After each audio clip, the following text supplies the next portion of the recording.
আজকে আমি সয়াবিন আর মটর একটা তরকারি করবো, তার জন্য এই মিক্সি জারে দুটো রসুন একটা কাঁচা লঙ্কা দিয়ে দিলাম। সয়াবিনটা ভিজিয়ে রেখেছিলাম, এগুলো সব জল চিপে চিপে দিয়ে দিলাম।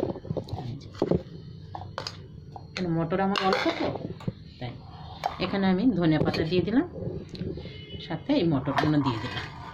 এটা একসাথেই পিষে নেবো এবার সবগুলো।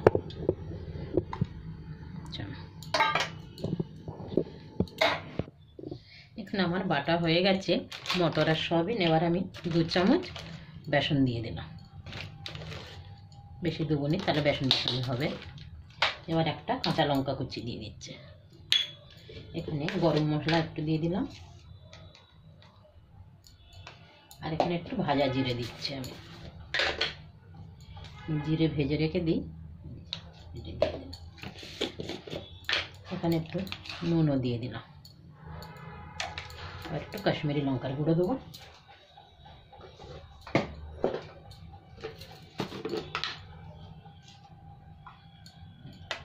দিয়ে আমি সবকটা একসাথে ভালো করে মেখে নেব। এবার আমি একটা একটা করে ভেজে নেবো গোল গোল করে।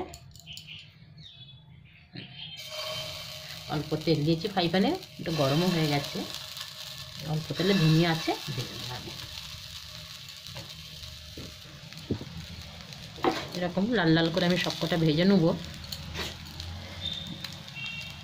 খুব কম তেলে, আর আঁচ কম করে, গ্যাসের আঁচটাও কম করে দিলে ভালো ভাজাও হয়। এটা আবার বিকেলে এরকম টিক্কি বানিয়ে বানিয়ে চায়ের সাথেও খাওয়া যায়। গোল গোল করে একটু কাটলেটের মতন ভেজে নাও, খুব সুন্দর খাবার। এটা তো আমার হচ্ছে, এখন ধিমি আছে। একটা মশলা করে নিই আমি এদিকে। এটা আমার ভাজা হয়ে গেছে, এবার সরিয়ে দিলাম, কড়া বসিয়ে দিলাম এদিকে। এবার এখানে পেঁয়াজ টমেটো একটু মশলা করবো আমি। তেলটা আমার গরম হয়ে গেছে, সর্ষের তেল। এখানে 3টে লবঙ্গ দিয়ে দিলাম, 2 টুকরো ডালচিনি, একটু গোটা জিরে, আর এখানে 1 চুটকির মতো একটু হিং দিয়ে দিলাম। হিংটা দিয়ে দিচ্ছে, খুব সুন্দর একটা সেন্ট আসছে মশলার থেকে। এবার আমি পেঁয়াজগুলো কেটে রেখেছি, এটা দিয়ে দিলাম। পেঁয়াজগুলো লাল লাল করে ভালো করে ভেজে নেব।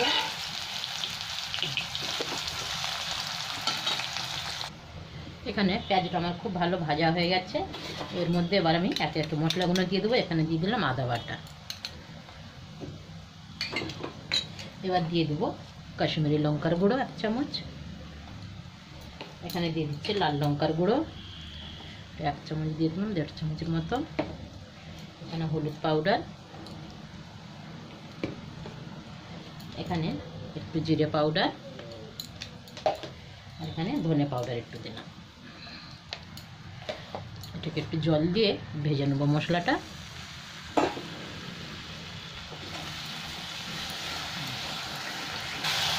এখানে আমার মশলার থেকে তেল ছেড়ে দিয়েছে। এবার আমি 2টো টমেটো পিষে রেখেছি। এটা দেশি টমেটো, আমার কাছে বেশি লালও ছিল না, কাঁচা কাঁচা, আমি পিষে নিয়েছি, এই জন্য সাদা সাদা হয়ে আছে। এটাকে আবার ভালো করে মশলার সাথে মিক্স করব। এখানে আমার মশলার থেকে তেল ছেড়ে দিয়েছে। এবার আমি জল দেবো, গরম জল বসিয়ে দিয়েছি। জলটা গরম হয়ে গেলে এর মধ্যে ঢেলে দেবো, জলটা ফুটে উঠবে, তারপর আমি কোপ্তাগুলো দিয়ে দেবো, আর 1-2 মিনিট ভালো করে ভেজে নেব। এবার আমি গরম জল দিয়ে দিচ্ছি, মশলা হয়ে গেছে।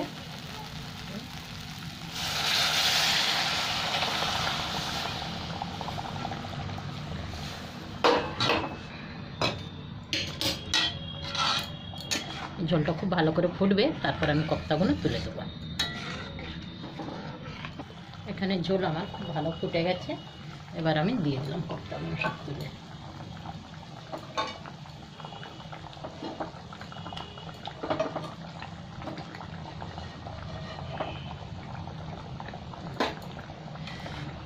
এবার একটু ভালো করে ফুটে যাবে, তারপরে আমি গরম মশলা দিয়ে দেবো, দিয়ে নামিয়ে দেবো। নুন তো দিয়েছি, আপনাদের দেখানো হয়নি, একটু কম হয়েছে, আর একটু দেবো নুন আমি।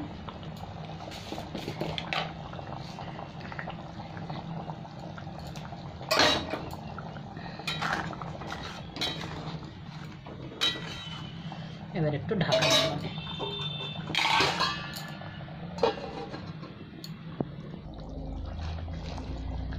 এবার আমি গরম মশলাটা দিয়ে দিচ্ছি। ঝোলটা আমার অনেক কমে গেছে, এবার ঢাকা দেবো। এই রান্নাটা অনেক বছর আগে একজনকার কাছ থেকে আমি শিখেছিলাম। পাশে একজন ভাড়ায় থাকতো আমাদের, আমিও ভাড়ায় থাকতাম, ওখান থেকে আমার শেখা। ওই দিদিটা বিহারের থেকে এসেছিলো, বলছে কিছু নেই, একটু মটর একটু আছে, সবই এই দিয়েই তরকারি করবো। সব শিলে বেটে নিল, আমার কাছ থেকে সিলভারটা নিয়ে গেল, নিয়ে গিয়ে সব বেটে নিয়ে করে নিল। দেখলো অল্প তেল দিয়ে এরকম কড়াই ভেজে ভেজে নিল। চলো, আমার রান্না হয়ে গেছে এখানে।